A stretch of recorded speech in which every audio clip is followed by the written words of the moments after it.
முற்பகல் 12 மணி. வணக்கம் நண்பர்களே, நான் டாக்டர் பாரத் படோட்டியா, மெடிக்கல் ஆங்காலஜிஸ்ட், உங்கள் காஞ்சர் குரு.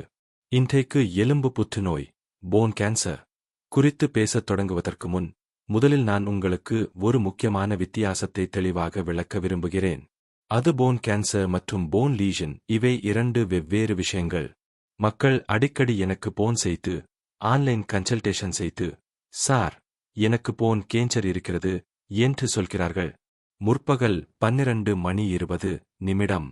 ஆனால் அவர்கள் கன்சல்ட் செய்யும் போது உண்மையில் அவர்களுக்கு போன் கேன்சர் இல்லை என்பதே தெரிய வருகிறது. முற்பகல் 12 மணி 27 நிமிடம். அப்படியானால் போன் லீஷன் என்றால் என்ன? உடலின் வேறு ஒரு இடத்தில் ஆரம்பமான புற்றுநோய் பின்னர் எலும்புகளுக்கு பரவியிருந்தால் அதனை போன் லீஷன் என்று கூறுகிறோம். முற்பகல் 12 மணி 35 நிமிடம். உதாரணமாக, மார்பகத்தில் பிரெஸ்ட் தொடங்கிய புற்றுநோய் எலும்புகளுக்கு பரவலாம். வயிற்றில் ஸ்டமக் தொடங்கியது எலும்புகளுக்கு வரலாம், அல்லது நுரையீரலில் லங் தொடங்கிய புற்றுநோய் எலும்புகளுக்கு செல்லலாம். முற்பகல் 12 மணி 40 நிமிடம். இது போன் கேன்சர் அல்ல, இதன் சிகிச்சை அந்த முதன்மை புற்றுநோயை அடிப்படையாகக் கொண்டே இருக்கும். உதாரணமாக, பிரெஸ்ட் கேன்சர் இருந்து எலும்புகளுக்கு பரவியிருந்தால் சிகிச்சை பிரெஸ்ட்கானதாகவே இருக்கும். லங் கேன்சர் இருந்து பரவியிருந்தால் லங் கேன்சர் சிகிச்சைதான். ஒரு மணி. ஆனால் புற்றுநோய் நேரடியாக எலும்பிலேயே தொடங்கினால் அதனை பிரைமரி போன் கேன்சர் என்று அழைக்கிறோம். அது எலும்பில் தொடங்கி பின்னர் உடலின் வேறு பகுதிகளுக்கு, நுரையீரல் போன்ற இடங்களுக்கு பரவலாம். 1 மணி 20 நிமிடம். எனவே புற்றுநோய் எங்கு தொடங்கியது என்பது மிகவும் முக்கியம். நீங்கள் எப்போது ஆன்லைன் கன்சல்டேஷனுக்காக என்னை தொடர்பு கொள்கிறீர்களோ அப்போது இந்த வித்தியாசத்தை புரிந்து கொள்ள வேண்டும். ஏனெனில், ஒரு கான்சர் மருத்துவராக நாம் உங்களுக்கு எந்த சிகிச்சை தர வேண்டும் என்பதே இதன் அடிப்படையில் தீர்மானிக்கப்படுகிறது. 1 மணி 41 நிமிடம். போன்க்கும் தனித்துவமான சில அறிகுறிகள் உள்ளன. ஆனால் நமது சமூகத்தில் இந்த அறிகுறிகள் பெரும்பாலும் கவனிக்கப்படாமல் விடப்படுகின்றன, ஏனெனில் அவை மிகவும் சாதாரணமாக தோன்றும். 1 மணி 41 நிமிடம். உதாரணமாக, எலும்பு வலி, போன் பெயின்.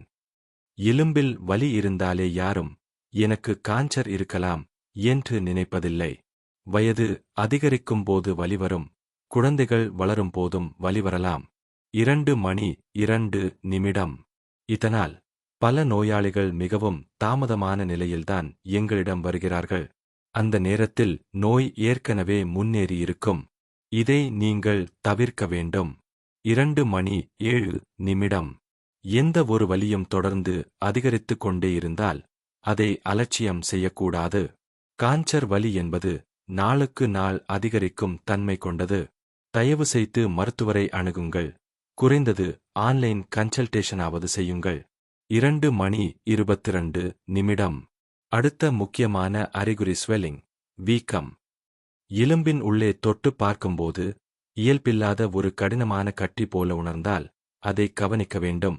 2 மணி 44 நிமிடம். இந்த வகையான எலும்பு வீக்கம் கான்சராக இருக்கலாம். இதை அலட்சியம் செய்யக்கூடாது. ஆரம்ப நிலையில் சில சோதனைகளை உங்கள் வீட்டுக்கு அருகிலேயே செய்து அதன் பிறகு ஆன்லைன் டிஸ்கஷன் செய்யலாம். 3 மணி 5 நிமிடம். மூன்றாவது முக்கியமான அறிகுறி பேத்தாலஜிக்கல் ஃப்ராக்சர், அதாவது மிகச்சிறிய காயத்திலேயே எலும்பு உடைந்து விடுவது. 3 மணி 25 நிமிடம். உதாரணமாக, பெரிய விபத்து இல்லாமல் சின்ன தடுமாற்றத்தில் அல்லது சாதாரண நடக்கும்போது கூட எலும்பு உடைந்தால் அது சாதாரண ஃப்ராக்சர் அல்ல. 3 மணி 45 நிமிடம். இதன் அர்த்தம் ஏற்கனவே எலும்பு ஒரு நோயால் பலவீனமாக இருந்தது என்பதே. இந்த வகையான ஒருபோதும் அலட்சியம் செய்யக்கூடாது. 4 மணி 5 நிமிடம். ஏனெனில் இது போன் கேன்சர் அல்லது மயலோமா போன்ற வேறு எலும்பு நோய்களை குறிக்கலாம். 4 மணி 28 நிமிடம். மேலும் சில நான்ஸ்பெசிபிக் அறிகுறிகள் உள்ளன. உடல் எடை குறைதல், பசி இல்லாமை, தொடர்ந்து சோர்வாக இருப்பது. இவை பெரும்பாலும் முன்னேறிய நிலையில் உள்ள புற்றுநோயின் அறிகுறிகள். 4 மணி 49 நிமிடம். இந்த நிலையில் நோயாளி வந்தால் ஸ்கேன் செய்யும்போது ஸ்டேஜ் ஆகஸ்ட் 4 இருக்கும். 5 மணி 6 நிமிடம். இப்போது புற்றுநோய் என்றால் என்ன என்பதை சுருக்கமாக புரிந்து கொள்ள வேண்டும். 5:08 நமது உடல் சிறிய சிறிய செல்களால் ஆனது. ஒவ்வொரு உறுப்புக்கும் தனித்தனி செல்கள் உள்ளன.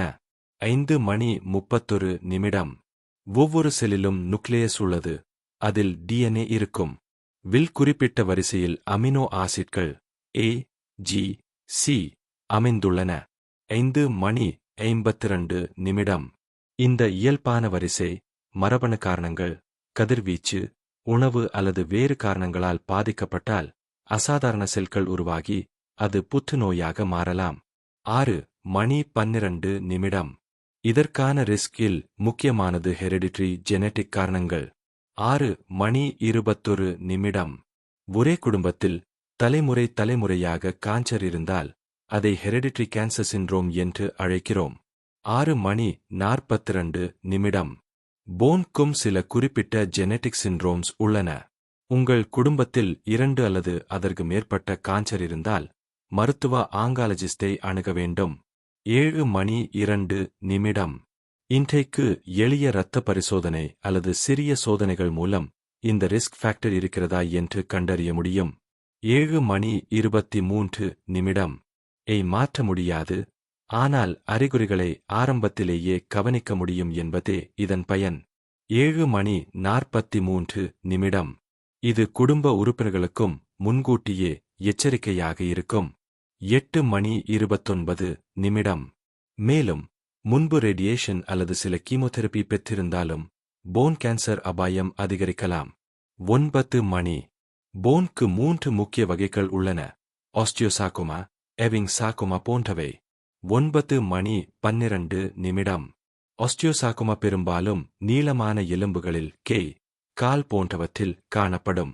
9:26 இது அதிகமாக டீனேஜ் மற்றும் யங் அடல்ட் வயதில் காணப்படும். சில சமயம் வயதானவர்களிலும் மீண்டும் ஏற்படலாம். 9:52 போன் கேன்சர் எல்லா கான்சர்களிலும் சுமார் 1% மட்டுமே. ஆனால் போன்களில் ஆஸ்டியோசார்கோமா தான் அதிகம். 10:16 இது பெரும்பாலும் வலி, வீக்கம், ஃப்ராக்சர் ஆகியவற்றுடன் வெளிப்படும்.